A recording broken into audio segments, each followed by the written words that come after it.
صل على محمد وآل محمد.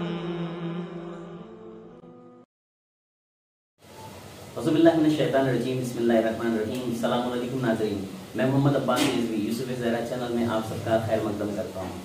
ناظرین، میں حاضر ہوا ہوں اپنے پروگرام سوالوں کے جواب میں، اور ہم کچھ سوالوں کے ساتھ پھر حاضر ہوئے ہیں، اور ہمارے سوالوں کے جواب کے لیے ہمارے ساتھ جڑے ہیں مولانا وفا حیدر خان صاحب. تو آئیے چلیے ان سے سوال کرتے ہیں. السلام علیکم آغا. وعلیکم السلام. آغا، چند سوال ہیں استخارہ کے حوالے سے. تو ہمارا پہلا سوال یہ ہے کہ استخارہ کیا ہے؟ اعوذ باللہ من الشیطان الرجیم. بسم اللہ الرحمن الرحیم. وبہ نستعین وخیر ناصر ومعین. ماشاءاللہ سے آپ نے سوال بہت ہی عمدہ اور ایسا سوال ہے کہ ہر آدمی کو اس کے بارے میں معلوم ہونا چاہیے. خاص طور سے ہمارے اور آپ کے کلچر میں اس چیز کا بہت زیادہ رواج ہو چکا ہے کہ بات بات پر استخارہ دکھایا جاتا ہے. سب سے پہلے آپ نے کہا کہ استخارہ کہتے کسے ہیں. جب بھی آپ کسی چیز کی حقیقت کے بارے میں جاننا چاہیں گے تو پہلی چیز جو ہوتی ہے وہاں پر جو بھی لفظ یا کلمہ ہوتا ہے اسے ہم آ کر ڈکشنری میں دیکھتے ہیں کہ اس کا لغت میں معنی کیا ہے. پھر اس کے بعد جس علم سے اس کا تعلق ہوتا ہے وہاں آ کر اس کی تعریف کرتے ہیں. ڈکشنری میں اگر آپ آ کر استخارے کا معنی دیکھیں گے تو عربی گرامر کے اعتبار سے یعنی خیر کو طلب کرنا. تو اب آپ خود سمجھیے کہ استخارے کا مطلب یہ ہوا کہ ہم اچھی چیز اور خیر کو طلب کر رہے ہیں. یہ ڈکشنری میں استخارے کا معنی. لیکن جب آ کر اسلامی نگاہ سے دیکھا جائے اور اسلام میں یا ہمارا جو اسلامی کانسیپٹ ہے، اصطلاح اسلام میں استخارہ کسے کہتے ہیں تو کہتے ہیں استخارہ انسان جب ایک کام کے بارے میں اس کے خیر اور شر کے بارے میں ہمیں پتہ نہ ہو تو ایسی صورت میں ہم کس پر عمل کریں، کیسے عمل کریں، تو وہاں پر آ کر ہم خدا سے خیر کو طلب کرتے ہیں. کیوں؟ اس لیے کہ ہمیں نہیں پتہ ہے اس کام میں اچھا کیا ہے، خیر کیا ہے ہمارے لیے اور شر کیا ہے. تو ایسی صورت میں آ کے ہم کیا کریں ہیں، اللہ سے یا رسول سے یا جو طریقہ ہے استخارے کا اس کے ذریعے سے ہم خیر کو طلب کرنا چاہتے ہیں. استخارہ کا معنی ہے خیر کو طلب کرنا. تو اگر دوسرا سوال یہ ہے استخارہ کی کتنی قسمیں ہیں، یعنی کن کن طریقوں سے استخارہ دیکھ سکتے ہیں؟ یہ بھی بہت ہی اچھی چیز ہے اور یہ بھی ہمارے ذہنوں میں آتا ہے کہ بعض موقع پر ایسے ہوتا ہے کہ اگر ہم استخارہ دیکھ رہے ہیں تو آگا تسبیح سے نہیں قرآن سے دیکھ لیجیے، بعض لوگ قرآن سے نہیں تسبیح سے دیکھ لیجیے. تو سب سے پہلے استخارے کے کئی طریقے ہیں. ایک استخارے کا طریقہ ہے تسبیح کے ذریعے سے دیکھنا. اس میں بھی کہا گیا ہے بہتر ہے کہ خاک شفا کی تسبیح اگر ہو، کیونکہ ہم خیر طلب کرنا چاہ رہے ہیں تو ایسی صورت میں تسبیح وہ بھی خاک شفا ہو تو زیادہ بہتر ہے. ابھی میں یہ نہیں کہہ رہا ہوں کہ کون سا استخارہ بہتر ہے، ابھی یہ کہہ رہے ہیں کہ کتنی قسمیں ہیں. تو ایک قسم یہ ہے کہ انسان جو استخارہ دیکھتا ہے وہ تسبیح کے ذریعے سے دیکھتا ہے. دوسری قسم استخارے کی وہ یہ ہے کہ انسان قرآن کے ذریعے سے خدا کے مشورے کو طلب کرتا ہے، تو اسے قرآن کا استخارہ کہا جاتا ہے. قرآن کے ساتھ اور قرآن کے ذریعے سے استخارہ دیکھا جانا. ایک استخارہ جو آج کل بہت زیادہ رائج ہے کچھ کنٹری میں، جس کی کوئی حقیقت ہی نہیں ہے، بعض معتبر انسانوں کی لکھی ہوئی بکس جیسے مثلا بعض جگہ پر آپ جائیے کسی جیسے ایران چلے جائیے تو وہاں ایک بہت بڑے شاعر کی بک ہے، اس بک کے جو اشعار ہیں اس کو دیکھ کے بھی استخارہ نکالا جاتا ہے، جبکہ یہ بہت زیادہ معتبر نہیں ہے اور نہیں دیکھنا چاہیے. اس کے علاوہ ایک استخارہ ہے کہتے ہیں نماز کے ذریعے سے استخارہ دیکھا جانا. وہاں پر ہوتا ہے کہ نماز پڑھ کے پھر اس کے بعد جو ہے کچھ رقع ہوتے ہیں، کچھ کاغذ ہوتے ہیں جس کے اوپر کچھ چیزیں لکھ کر جو طریقہ بتایا گیا ہے اس کے ذریعے سے دیکھا جانا. یہ اقسام استخارہ ہیں. بعض جگہ پر خود استخارہ قرآن جیسے نہیں ہوتا ہے، یعنی کچھ چیزیں کچھ کاغذ پر لکھ کر ڈال دینا اور پھر اسے اٹھانا، کسی بھی استخارہ قرآن کے ذریعے سے دیکھا جانا کہتے ہیں. تو یہ تقریباً 3-4 قسمیں ہوئی ہیں. جو سب سے زیادہ ہمارے یہاں رائج ہے وہ کون سی ہے؟ قرآن کے ذریعے سے استخارہ دیکھا جانا. اس کے بعد دوسرے مرحلے پر آتا ہے تسبیح کے ذریعے سے. یہ اقسام ہے جو استخارے کے بارے میں ہیں. اور استخارہ جیسے اگر ہر کاموں کے لیے استخارہ دیکھنا بہتر ہے، جیسے کہ اگر میں ہر کوئی نیا کام کرنا چاہتے ہیں تو اس کے لیے استخارہ دیکھنا بہتر ہے؟ یہ ایک ایسا سوال ہے، یہاں پر میں بہت زیادہ توجہ کے لیے کہوں گا، کیونکہ بہت مشکل ہوتی ہے خود استخارہ دیکھنے والوں کے لیے بھی. جب استخارے کے لیے کالز آتی ہیں اور علماء کی جانب جب مراجعہ کیا جاتا ہے استخارے کے لیے، تو یہ چیز ذہن میں رکھ لیجئے کہ استخارہ کسی واجب کام کے لیے نہیں ہوتا ہے یا حرام کام کے لیے استخارہ نہیں دیکھا جاتا ہے. عقائد کے حوالے سے استخارہ نہیں دیکھا جاتا ہے، فروعات دینی کے لیے استخارہ نہیں دیکھا جاتا ہے. مثلا کیا، میں عالم دین کی تقلید کروں استخارہ دیکھ لیجئے، کہتے ہیں یہ استخارہ معنی نہیں رکھتا ہے. یا میں نماز پڑھوں یا نہیں پڑھوں، یہ فروعات دینی میں سے ہے، اس کا استخارہ نہیں دیکھا جاتا ہے، اس کے لیے استخارہ اصلا ممکن ہی نہیں ہے. یا مثلا حرام چیز ہے شراب پینا، زنا کرنا، یہ کہہ رہے ہیں کہ چھوڑوں یا نہ چھوڑوں، تو یہاں پر آ کے استخارہ دیکھنا کہتے ہیں. تو ذہن میں یہ بات بٹھا لینا چاہیے کہ استخارہ واجب چیزوں کے لیے نہیں ہوتا ہے، حرام چیزوں کے لیے نہیں ہوتا ہے. تو پھر استخارہ ہوتا کس کے لیے؟ کہتے ہیں جی ہاں، استخارہ مباح چیزوں کے لیے ہے. مباح یعنی کیا؟ جہاں پر نہ جو ہے واجب ہے، نہ حرام ہے، نہ مستحب ہے، نہ مکروہ ہے. مثلا پانی پینا کہتے ہیں یہ مباح ہوتا ہے اس چیز کے لیے، یا مکروہ چیزوں کے لیے بھی استخارہ دیکھا جا سکتا ہے. یا ہر وہ چیز جو جائز ہے کرنا آپ کے لیے، وہاں پر استخارہ دیکھنا صحیح ہوتا ہے کہ آیا یہ کام کروں یا نہ کروں. تو واجب چیز کے لیے استخارہ نہیں ہوتا ہے، حرام چیز کے لیے نہیں ہوتا. عقائد میں خدا کو مانوں یا نہ مانوں، رسالت کو قبول کروں، اس کے بارے میں استخارہ نہیں دیکھا جاتا ہے اور یہ صحیح نہیں ہے. اچھا، اسلام کی اگر اسلام کی نگاہ سے استخارہ نکلوانا کیسا ہے؟ ہاں، یہ سوال میں جواب دینے سے پہلے تھوڑا سا مسکرا اس لیے رہا ہوں کیونکہ کہیں ایسا نہ ہو جائے کہ میں نے کون سی بات کہہ دی، ہم نے تو یہ سنا نہیں تھا. دیکھیں، جب یہاں پر یہ سوال ہو رہا ہے کہ اسلام میں استخارے کی کیا حقیقت ہے، آیا استخارہ اسلام کی نگاہ میں صحیح ہے بھی یا نہیں ہے، تو یہاں پر بحث ہوتی ہے. جو اقسام استخارہ ابھی تھوڑی دیر پہلے میں نے بیان کیے تھے، اس میں آ کے دیکھیں گے تو سند کے حوالے سے بحث ہوتی ہے کہ تسبیح کے حوالے سے اور تسبیح کے ذریعے سے استخارہ دیکھنا آیا شریعت میں وارد ہوا ہے یا نہیں ہوا ہے، یا قرآن سے استخارہ دیکھا جانا یہ صحیح ہے یا نہیں ہے.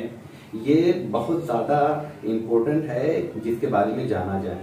تو یاد رکھیے، تسبیح سے استخارہ دیکھنا کچھ احادیث ہیں لیکن بہت زیادہ معتبر نہیں ہے. معتبر نہیں ہے یعنی کہ سند کے حوالے سے بہت زیادہ یہ ہمارے لیے قابل قبول ہو، استخارے کے حوالے سے یہ روایات میں آپ جا کے دیکھیں گے تو نہیں ملے گا. قرآن کے حوالے سے بھی استخارہ یعنی قرآن کے ذریعے سے استخارہ دیکھا جائے، اس میں بھی آ کر ایک روایت ملتی ہے جو یسع القمی نامی ایک راوی سے ہے، منسوب ہے، کہ جنہوں نے استخارے کے بارے میں چھٹے امام سے آ کر روایت کی ہے، اور وہاں پر کہا گیا ہے کہ استخارے کے ذریعے سے قرآن کے ذریعے سے استخارہ دیکھا جاتا ہے. اس کے بارے میں بھی علماء نے آ کے جب علم رجال میں بحث کی ہے تو کہتے ہیں یہ راوی بھی مجہول الحال ہے، یعنی یہ بہت زیادہ معلوم نہیں ہے اس راوی کے بارے میں. اب آپ سمجھ لیجئے کہ خود تسبیح کا استخارہ بھی اس کی روایات معتبر نہیں ہے، اور اس کے بعد قرآن سے بھی جو استخارہ دیکھا جاتا ہے روایات بہت ہیں لیکن ایک معتبر روایت جس کو کہا جائے لیکن راوی آ کر پھر وہاں پر مجہول الحال ہو جاتا ہے، یہ مشکل ہو جاتی ہے. تو پھر کہیں گے کہ آپ استخارہ پھر دیکھتے کیوں ہیں؟ تو جی ہاں، علماء نے کہا ہے یہ سنت علماء رہی ہے کہ ایک معتبر چیز سے اپنے آپ کو ملا کر دیکھا جائے، اور ان کا طریقہ کار رہا ہے. چونکہ حدیث تھی معتبر اور غیر معتبر یہاں پر آ کے بحث ہوتی ہے، تو بہت زیادہ اگر اعتبار دیا جائے تو یہ کہہ سکتے ہیں کہ ہاں علماء کی سیرت رہی ہے. لیکن آپ گھبرائیے نہیں، ایک استخارہ ہے جس کا اعتبار بھی ہے اور بہت زیادہ اس کو اہمیت بھی ہے اسلامی اعتبار سے. کیوں؟ اس لیے کہ قرآن کے جو میں نے کہا بعض لوگ دلیل دیتے ہیں کہ رسول اسلام نے بھی تعلیم دیا ہے، دعائیں بتلائی ہیں کہ قرآن سے ایسی استخارہ دیکھو، تو لوگوں نے آ کے کہا بھی ہے، اعتراض کرنے والوں نے جنہوں نے جواب دیا کہ اس زمانے میں ہمارے پاس جیسا قرآن ہے ویسا قرآن ہی نہیں تھا، تو پھر کیسے استخارہ دیکھ سکتے ہیں؟ بکس کی طریقے سے تو تھا نہیں، بلکہ وہ پتھروں پر لکھا ہوتا تھا، یا جو ہے مثلاً جھاڑی وغیرہ پر، پتوں پر جو ہے قرآن لکھا ہوتا تھا، تو پھر کیسے جو ہے کھال پر ہوتا تھا۔ تو یہ مشکلیں آتی ہیں، لیکن یہ بہت بڑی دلیل نہیں ہے۔ کیوں؟ اس لیے کہ قرآن کے ذریعے سے جب دیکھا جائے تو قرآن کی آیت جس پر نگاہ پڑ جائے تو طریقہ یہ ہے کہ داہنی طرف کے صفحے پر جو پہلی آیت ہے اس کے ذریعے سے، تو یہ بہت معتبر جواب نہیں ہے کہ رسول اسلام کے زمانے میں بک نہیں ہوتی تھی۔ ٹھیک ہے، آج ہمارے پاس اس طریقے سے ہے تو کتاب ایسے کھولی جاتی ہے، لیکن اس زمانے میں جیسے کاغذات ہوتے تھے، جیسے چیزیں ہوتی تھی، اس کی جانب ہمیں نہیں جانا ہے، لیکن پھر یہ ہے کہ بہت زیادہ معتبر نہیں ہے۔ لیکن یہ ایک استخارہ ہے جو بہت زیادہ معتبر مانا جاتا ہے، وہ کہتے ہیں استخارہ ہے نماز کے ذریعے سے۔ اس کے بارے میں احادیث بھی ملتی ہے، خود امام جعفر صادق علیہ السلام کی جانب سے بھی یہ اشارہ ہوا ہے، احادیث ہے، کہتے ہیں جب آپ کو دو کاموں کے سلسلے میں یہ نہیں سمجھ میں آ رہا ہے کہ یہ والا کریں یا یہ والا کریں، میرے لیے کون زیادہ بہتر ہے، کیوں؟ اس لیے کہ کام میں اچھا کیا ہے، برا کیا ہے، تو معصوم کہتے ہیں قرآن کی آیت بھی ہے، اور خود قرآن کی ایک دوسری آیت ہے، پہلی آیت ہے کہ وَاسْتَعِينُوا بِالصَّبْرِ وَالصَّلَاةِ، تم آ کر مدد لو کس کے ذریعے سے؟ نماز کے ذریعے سے اور صبر کے ذریعے سے۔ تو اللہ بھی کہتا ہے مشکل میں آؤ تو کس کے ذریعے سے سہارا لو؟ نماز کے ذریعے سے۔ اور دوسری جگہ قرآن کی آیت ہے جس میں یہ ہے کہ بہت سی چیزیں ہمیں پسند ہیں لیکن خدا جانتا ہے کہ ہمارے لیے بہتر نہیں ہے، اور بہت سی چیزیں ہمیں ناپسند ہے، ہم نہیں کرنا چاہتے ہیں، لیکن خدا جانتا ہے کہ یہ ہمارے لیے بہتر ہے، تو اس لیے ہم خدا کی بارگاہ میں جاتے ہیں کہ ہمارے لیے کیا بہتر ہے۔ اور استخارے کا معنی بھی یہی ہوا کہ اللہ سے طلب کرنا خیر، کیوں؟ اس لیے کہ ہمیں پتہ نہیں ہے کہ اس میں اچھا کیا ہے، برا کیا ہے۔ تو نماز والا استخارہ جو معصوم نے کہا ہے کہ یہ آپ آؤ نماز 2 رکعت نماز پڑھو، پھر اس کے بعد معصوم کہتے ہیں کہ ریزن ہے اس کا، ریزن یہ ہے کہ جب آپ نماز پڑھتے ہو تو ایسی صورت میں شیطان آپ سے دور ہو جاتا ہے، جب دور ہو جاتا ہے تو آپ کا ذہن پاک ہے، جب آپ کا ذہن پاک ہے تو پھر اچھی چیز آپ کے ذہن میں آئے گی، تو گویا وہ چیز آپ کے ذہن میں آئے گی جو آپ کے لیے خیر ہے۔ تو اس وجہ سے کہا گیا ہے کہ وہ استخارہ جو نماز کے ذریعے سے دیکھا جاتا ہے وہ والا زیادہ معتبر ہے۔ لہذا علماء کی سیرت اور روش میں بھی یہ رہا ہے کہ زیادہ تر کس سے دیکھا جاتا تھا؟ نماز کے ذریعے سے استخارہ دیکھا جائے، یہ معتبر ہے۔ سوال یہ بھی ہے استخارہ اگر آ جائے تو اس پہ عمل کرنا ضروری ہے؟ یہ خود ایک بہت بڑا مسئلہ ہے۔ بعض لوگ یہ چاہتے ہیں کہ جب ہم استخارہ دکھائیں تو جیسا ہم چاہتے ہیں ویسا جواب آئے، تو یہاں سے ایک کانسیپٹ بھی آپ کے ذہن میں جو ہمارے ذہن میں آتا ہے کہ ہمارے مرضی کے مطابق آتا ہے، یہ خود ایک سوال ہے۔ آپ کے سوال میں یہ سوال بھی آتا ہے، سوال ہے ہمارے ساتھ، جی آپ نے صحیح کہا۔ تو پہلے مرحلے میں یہ کہ آیا استخارہ اگر آ جائے تو اس پر عمل کرنا ہے یا نہیں ہے، واجب ہے یا نہیں ہے۔ علماء کے فتاوی کی جانب ہمیں مراجعہ کرنا پڑے گا، کیوں؟ اس لیے کہ شریعت ہم تو نہیں دیتے ہیں نا، یا رسول، اہل بیت، یا ان کے خاص جو نمائندے ہیں جو اجتہاد کی منزل پر پہنچے ہوئے ہیں۔ تو آپ تمام علماء مراجع کے پاس چلے جائیے تو اکثر کے یہاں یہ ملے گا کہ دیکھو اگر استخارہ آ گیا ہے تو اس پر عمل کرنا واجب نہیں ہے، لیکن چھوڑنا بھی صحیح نہیں ہے، بہتر ہے عمل کیا جائے جیسا استخارہ آ رہا ہے۔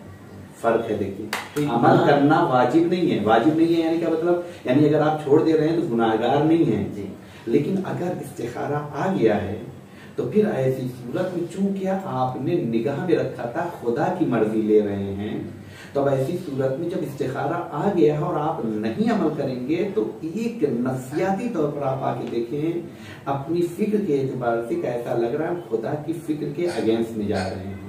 لہذا علماء یہ کہتے ہیں کہ دیکھیں جب استخارہ آ جائے تو پھر بہتر ہے کہ جیسا استخارہ آیا ہے ویسا عمل کریں، لیکن پھر بھی بار بار یہی کہہ رہے ہیں استخارہ آنے کے بعد اس پر عمل کرنا یہ واجب نہیں ہے۔ تو آگے اس کا کل نچوڑ کیا ہوگا؟ صحیح بات ہے کہ اتنی باتیں جب ہوئی ہیں تو ہم کیا لیں، کیا جو ہے خلاصہ کلام ہوگا، تو اس کے لیے بس اتنا کہیں گے کہ دیکھیں خیر کا طلب کرنا منع نہیں کیا گیا ہے، اور یہ بھی ہمیں پتہ ہے کہ ہم ہر چیز کے بارے میں نہیں جانتے ہیں، خدا بہتر جانتا ہے، اہل بیت جانتے ہیں، لہذا علماء نے بھی اسی سیرت کو اپنایا ہے۔ اور اس کے بعد آگے آپ جب استخارہ دیکھ لے رہے ہیں تو ہر چیز میں استخارہ مت دیکھیے اور بار بار استخارہ مت دیکھیے، بلکہ اہل عرفان نے یہاں تک کہا ہے کہ اگر آپ نے استخارہ دیکھا اور آپ کی مرضی کے مطابق نہیں آیا تو کراہت کے ساتھ اس کا انکار مت کرو، بلکہ خوشی کے ساتھ کہ خدا نے جس طرف ہمیں رہنمائی کی ہے ہم اس پر عمل کریں، اور اس کے بعد کوشش کریں کہ اگر آ گیا ہے تو اس پر عمل کریں، لیکن بار بار کہہ رہے ہیں ہر چیز کے لیے استخارہ نہیں ہوتا ہے، واجب اور حرام کے لیے استخارہ نہیں ہوتا ہے، عقائد کے لیے استخارہ نہیں دیکھا جاتا ہے، مباح اور جائز چیزوں کے لیے دیکھا جاتا ہے، لیکن کوشش کریں۔ قرآن کی آیت میں آپ کے سامنے پیش کر رہا ہوں، استخارے کا مرحلہ بعد میں آتا ہے، پہلے خود اپنی عقل کا استعمال کریں، دوسرے مرحلے میں آپ ایڈوائز لیجئے ایک دو جانکار سے، اس کے بارے میں معلومات لیجئے، جسے قرآن میں اللہ نے کہا وَشَاوِرْهُمْ فِي الْأَمْرِ، کہ تم اپنے کاموں کے لیے اگر پریشان ہو تو مشورہ کر کے کیا کرو۔ وہاں پر بھی کبھی کبھی ایسا ہوتا ہے کہ چار باتیں جمع ہو جاتی ہیں تو پھر وہیں کھڑا ہو جاتا ہے انسان کہ اب کون سی بات پر عمل کروں کون سی نہیں، تو وہاں پر آپ آ کے اللہ کی مرضی معلوم کرتے ہوئے، طلب خیر کرتے ہوئے استخارہ دیکھ سکتے ہیں، لیکن کوشش کریں وہ روش اپنائیں کہ جو معتبر ہے، جس کی جانب اسلام زیادہ تاکید کر رہا ہے۔ بہت بہت شکریہ آپ کا۔ ناظرین، یہ تھا ہمارے سوالوں کا جواب جو آپ نے سنا ہے، اور انشاءاللہ پھر نئے سوالوں کے ساتھ ہم حاضر ہوں گے۔ دیکھتے رہیے یوسف زہرا چینل۔ الوداع، خدا حافظ۔